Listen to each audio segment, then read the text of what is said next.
d'abord créer comment est-ce qu'on peut dire, créer des troubles dans la relation entre des personnes influentes, par exemple dans un pays, telles que des ministres ou un président, ou donc les personnes les plus influentes d'un pays, et des moines et une communauté monastique, de telle sorte que du fait de ces dissensions existantes, les autorités donc qui jouissent du pouvoir infligent toutes sortes de difficultés à la communauté monastique, soit donc en les privant de possession, en les dépossédant de leurs biens et de tout ce dont ils peuvent avoir besoin, en leur infligeant donc toutes sortes de vexations ou autres.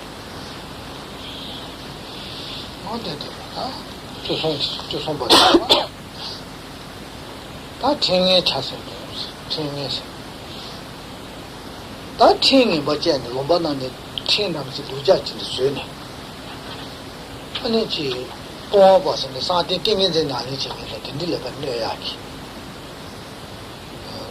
팅남지에는 그 나니 띵인제기 나니 되지마 걸리마 매버서야 되시지 딘디 제바이나 야나 보아봐도 딘디기 디제니 잘라나면 자 초제 아 현다지去现代经济，哪里现代经济的排队，我听的这个人呢，他咱都继续把听跟咱们是说可能是同步。继续把听的，帮把是的，顶人这方面是，现在哪是，帮把是，就是听的人那样去，俺听人不讲，听人不讲是的，弄得听他们的把都讲的水呢，感觉是那个帮把就是那不那样。听这个哪里到人家帮不出去了，搞的钱呢帮不出去，哪里也会没有去。这个听你们的这样人呢，那咋弄？La 14e chute principale des engagements, j'avais moins de chance de me tromper, parce que c'est la dernière.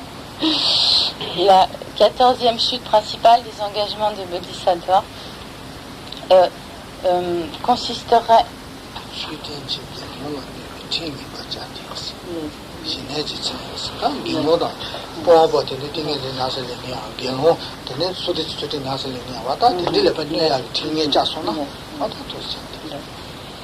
Donc cette 14e chute principale des engagements de Bodhisattva consisterait à édicter lorsqu'on en a le pouvoir, donc bien sûr, à édicter des règles qui nuirait aux pratiquants du dharma et plus particulièrement donc les exemples qui sont donnés, c'est donc des règles qui nuiraient aux méditants et qui nuiraient donc à ceux qui sont engagés dans l'observance de l'éthique. Et donc cette chute consisterait à instaurer diverses lois, diverses règles qui créerait donc des interférences, des obstacles, des empêchements pour que les méditants puissent poursuivre leur pratique et pour que ceux qui s'adonnent à l'observance de l'éthique puissent poursuivre leur pratique. Donc le fait de décider donc de telles règles constituerait la 14e chute principale des engagements de Bodhisattva.帮不是的，三天工给今天工给那个三级统计了说的，这才来错呢，看见不是的讲了，他是这两百年的给看到了就安装的，你那么大的那个去看见些的，你来把钱不赢了。你说啊？也咋都继续去控制，咋都继续有办法的。Et toujours donc à l'intérieur de cette 14e chute principale des engagements de Bodhisattva entrerait donc une attitude qui consisterait donc toujours avec l'intention de nuire aux méditants et donc ici plutôt il est également précisé donc il s'agit du méditant qui médite sur la vacuité donc qui est engagé donc dans une profonde et sérieuse méditation.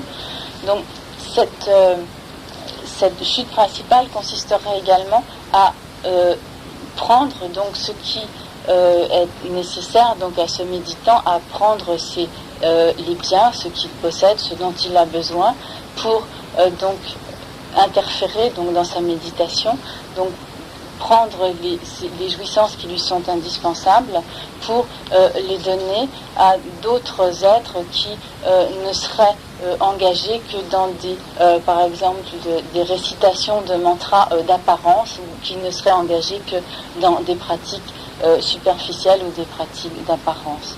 Donc ceci, prendre ainsi donc au méditant pour donner à celui qui ne pratique qu'en apparence ou qui récite des mantras en ne s'adonnant qu'à des pratiques superficielles, ceci entre également donc dans la catégorie de la 14e chute principale des engagements de Bodhisattva.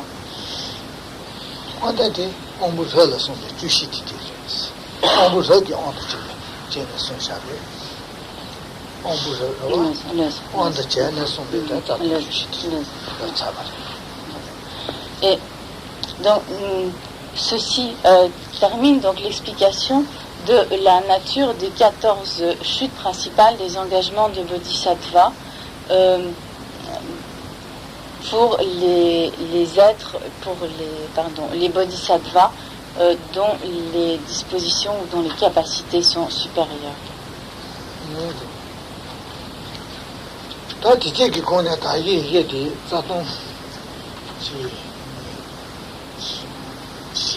자동 시베 콘레 참여 나스는 가지 깨져요. 디나는 나는 파세버 마세버 다좀 버세버 참여때 단다요. 단다요야. 얘네 시방아 버니데 기내지 은제 버세야도. 디제 시베 콜랑에 제 탄지 버세야도 디제 디제 시베 샤 유지마도 참여때 와요. 말이야. 디나 저 산지 참여 문양 요야 자리요 말이야. 제 얘네 디제 시란나가 요 말이야. 다 윤이 시바 나와진체네 아니 군도알로서 버티려니 생기가 따로이나 디 뉴시베 콘디자요. 디시가 이제 탄지 버스야 쳐들 아니 디시방을 수수요 말이데 군도알로서 버티데 따로이나 이게 지요래 다 이네 디콘에 대해서 그 가시는 지금 저번에 장야 대해서 맞잖아. 야오야 말이. 참여가도 아니 지문니부터 단단 문에 와야요 말이야. Donc, Karim Boti voudra revenir sur la 4e des chutes principales qui consiste donc en ce qui est appelé donc les 5 actes particulièrement négatifs, donc les 5 actes négatifs incommensurables. Et parmi ces 5 types d'actions, il n'est en fait possible à présent de commettre que les 3 premiers, à savoir tuer son père, tuer sa mère ou tuer un narat, ou un être non totalement libéré du cycle des existences. En effet, le 4e et le 5e de ces actes sont respectivement créés donc des dissensions dans le sangha, comme créer un schisme donc dans le sangha, et le 5e que donc Karim Boti a disons comme interprété dans le contexte dans lequel nous vivons aujourd'hui comme consistant à détruire ou détériorer une statue du Bouddha. À l'origine, donc ce 5e acte incommensurable consistait donc à vraiment tuer donc un Bouddha, comme éliminer donc physiquement un Bouddha, littéralement verser le sang d'un Bouddha. Donc nous ne risquons pas donc aujourd'hui de commettre cette action négative, mais dans la mesure où il n'y a pas de Bouddha tel que le Bouddha Shakyamuni, reconnu donc comme un Bouddha, etc., dont nous risquons de verser le sang. Mais donc Karim Boti nous en a donné une explication interprétative par rapport donc au contexte dans lequel nous vivons aujourd'hui.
Et donc, nous allons voir à présent les engagements de Bodhisattva destinés aux Bodhisattvas de disposition, ou disons de facultés intermédiaires. Et donc, ces engagements sont au nombre de 4. Et le premier, les chutes de ces engagements sont au nombre de 4. Et la première donc, de ces chutes consisterait à abandonner complètement ou renoncer donc complètement à bodhicitta, donc à l'esprit d'éveil, à la pensée de Bodhi en tant qu'aspiration, c'est-à-dire donc à renoncer complètement à l'aspiration de l'esprit d'éveil de bodhicitta.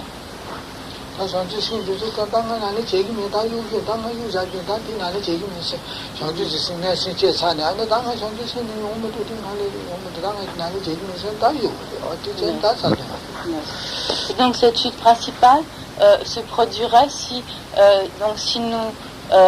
nous décidons, nous disons donc je ne veux plus m'efforcer à développer la pensée de Bodhi, je ne m'efforcerai plus aux pratiques des bodhisattvas, etc. Je laisse tomber tout cela et je ne veux plus faire d'efforts pour cela, je ne veux plus donc me soucier de la pratique des bodhisattvas, du développement de la pensée de Bodhi, etc. Donc le fait de se détourner complètement, de se désintéresser totalement du développement de la pensée de Bodhi et de l'aspiration de bodhicitta, ceci donc constitue cette première chute principale.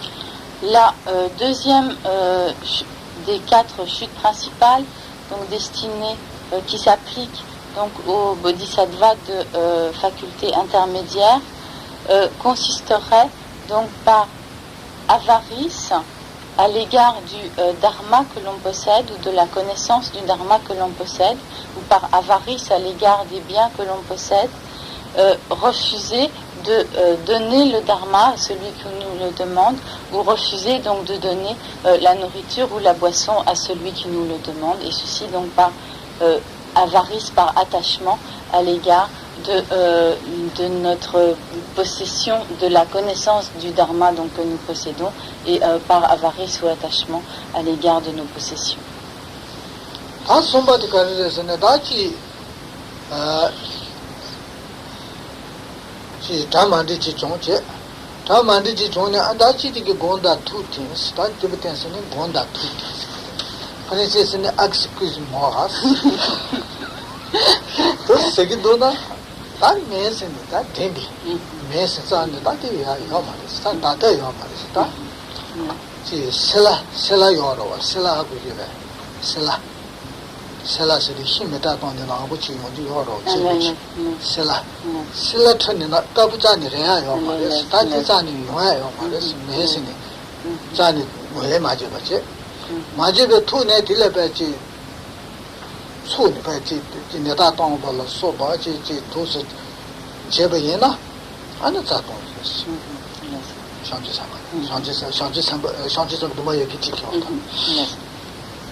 La troisième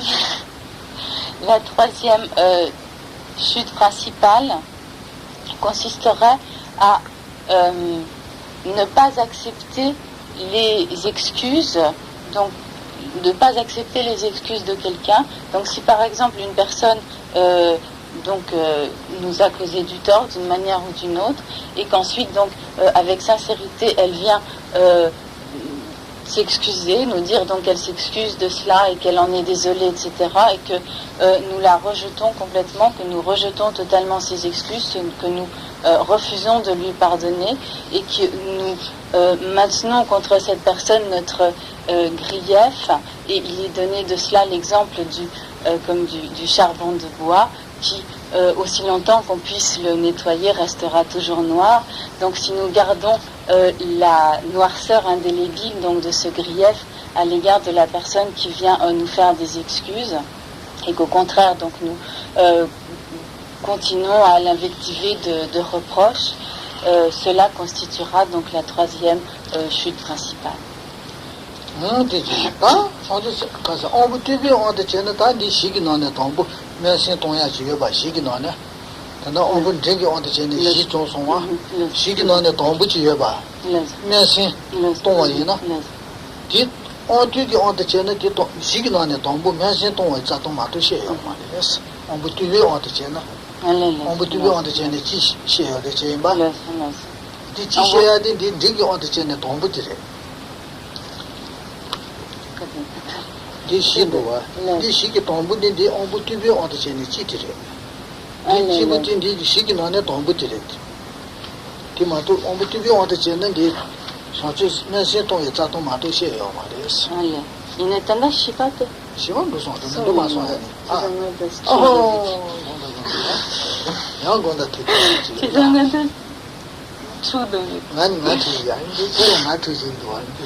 La quatrième des chutes principales consisterait à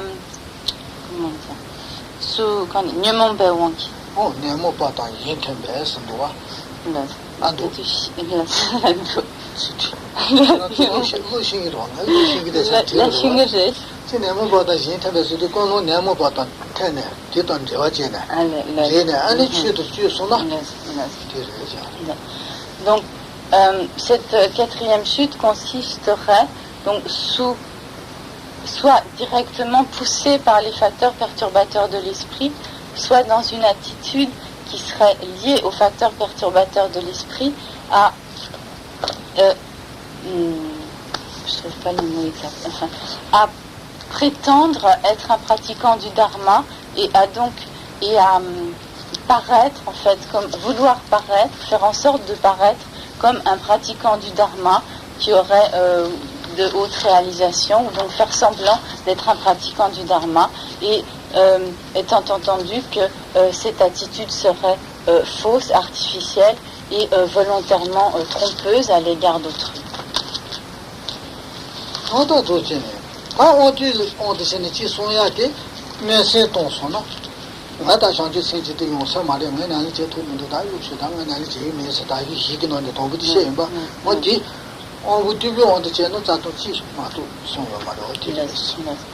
Et quant au, donc, pour ce qui est des chutes, donc concernant les bodhisattvas de facultés moindres, en fait, il y a une seule chute, et cette chute est celle que nous avons déjà vue précédemment, et qui consisterait donc à renoncer donc à bodhicitta, à renoncer à l'esprit d'éveil, parce qu'on ne se pense pas capable de vraiment s'engager à ces pratiques, que l'on se dit que je ne serai pas capable de développer la pensée de bodhi, et je ne vais pas donc me donner tout ce mal, etc., où on est découragé à l'égard de ces pratiques, et où l'on renonce donc complètement à la pensée de bodhi, à bodhicitta.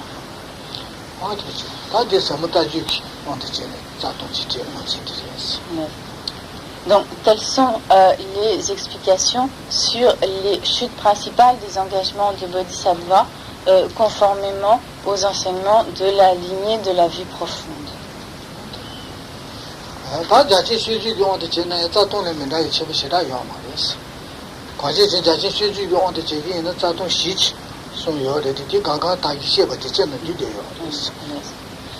Et pour ce qui est maintenant des chutes, des engagements de Bodhisattva, enseignés donc conformément à la lignée de la vaste conduite, en fait, il y a, selon les enseignements de cette lignée, il y a 4 chutes principales, mais en fait, toutes les chutes principales qui ont été énumérées précédemment sont incluses dans ces 4 chutes principales des enseignements de la lignée de la vaste conduite.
Toutefois, donc toutes ces diverses chutes ces diverses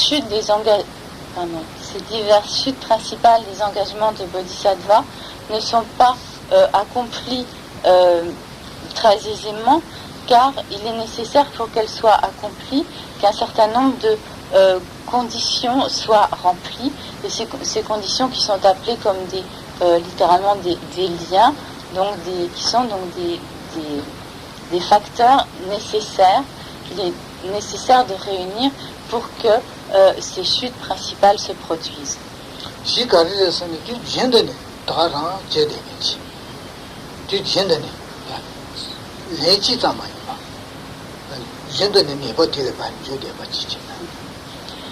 Pour cela, donc, il est nécessaire, parmi donc, ces 4, attendez, je dis Shiyor,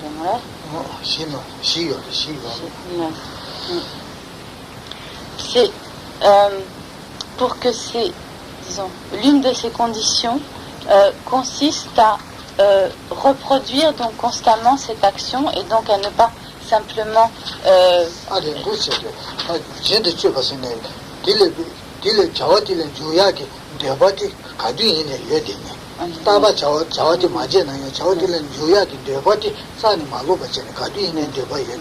donc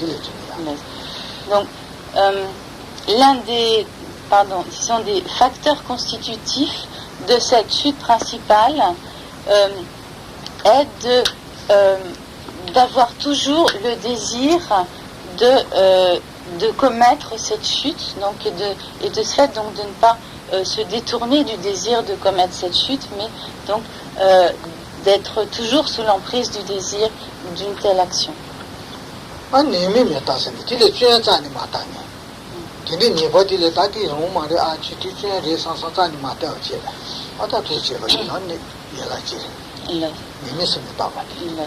Le deuxième facteur constitutif d'une chute principale consistera à ne pas considérer une telle action comme une faute, comme une erreur, mais à donc comme la banaliser complètement et donc à ne pas la considérer comme une faute.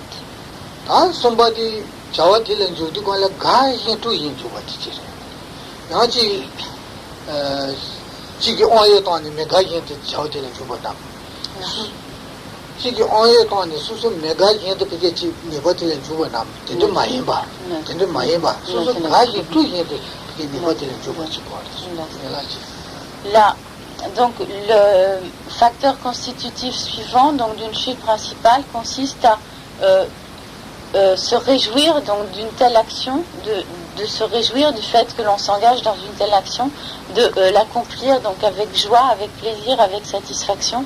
Et donc il ne s'agirait pas, par exemple, d'une action que l'on accomplirait forcée par autrui ou sous l'emprise donc de la menace ou donc alors qu'on serait impuissant à faire autrement.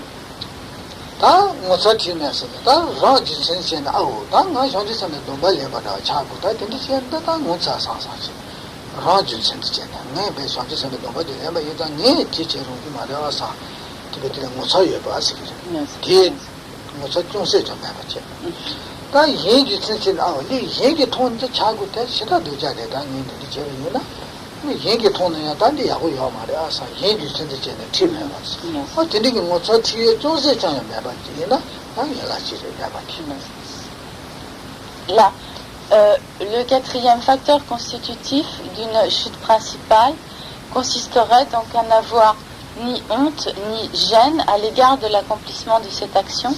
Et ici, donc, lorsqu'il est question de honte et de gêne, cela se réfère donc à des aspects très précis. Donc la honte ici signifierait donc que l'on aurait, par exemple, en pensant que l'on est un bodhisattva ou que l'on est un pratiquant du dharma, etc., à n'avoir aucune honte, donc en se disant cette honte qui au contraire donc consistera à se dire donc je suis un pratiquant du dharma, je m'efforce à la pratique des bodhisattvas, etc. Donc il serait honteux pour moi donc de m'engager dans de telles actions et cela n'est pas du tout conforme donc aux engagements que j'ai pris, etc. Et donc ceci est ce que l'on appelle donc la honte par rapport à soi-même, par rapport à à son propre statut. Et la gêne est donc le sentiment que l'on aurait à l'égard d'autrui en pensant donc au jugement qu'autrui pourrait avoir à notre égard, à l'impression que nous pouvons donner à autrui, etc. Et donc le fait de n'avoir à l'égard d'une action, à l'égard d'une chute principale des engagements de Bodhisattva, ni honte ni gêne, ceci donc constitue le quatrième facteur constitutif d'une chute principale.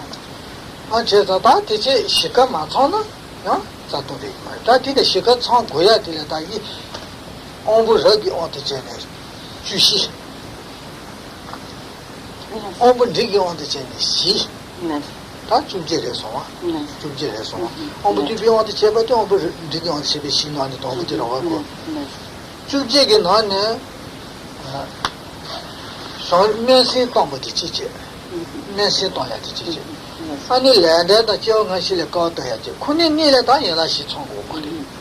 저들이 주버장이 자동이. 마도 예 사마 주도 될라.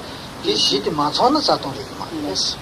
시청 먹어야 되니요. 니디 저주 매신 동야 되도 로다지야 니. 랜드다 지역은 실에. 니네 다 시청고 말이. 나사 자동이.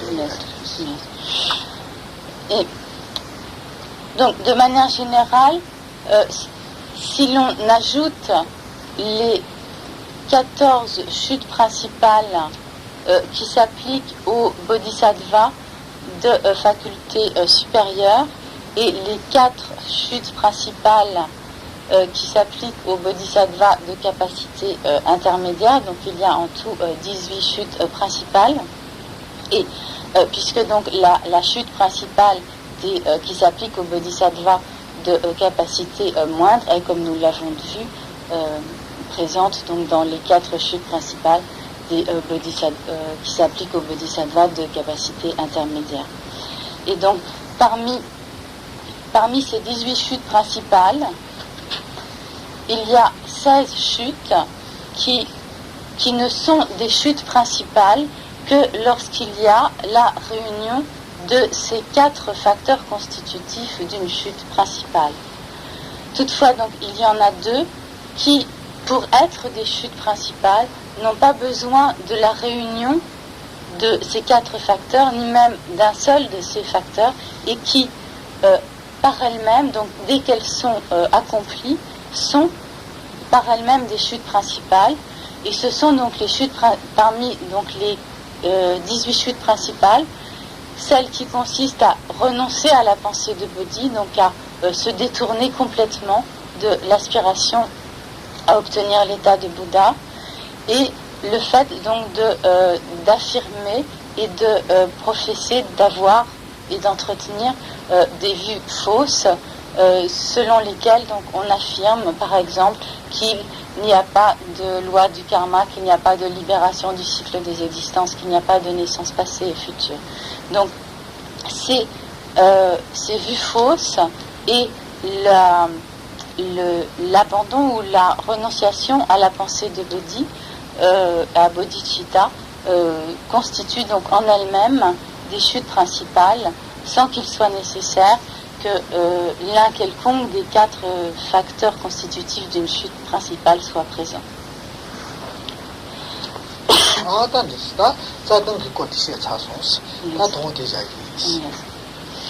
Donc, Karimbochi a ainsi expliqué donc, ce qui avait trait aux chutes principales des engagements de Bodhisattva, et donc il en restera là pour ce soir. Oh,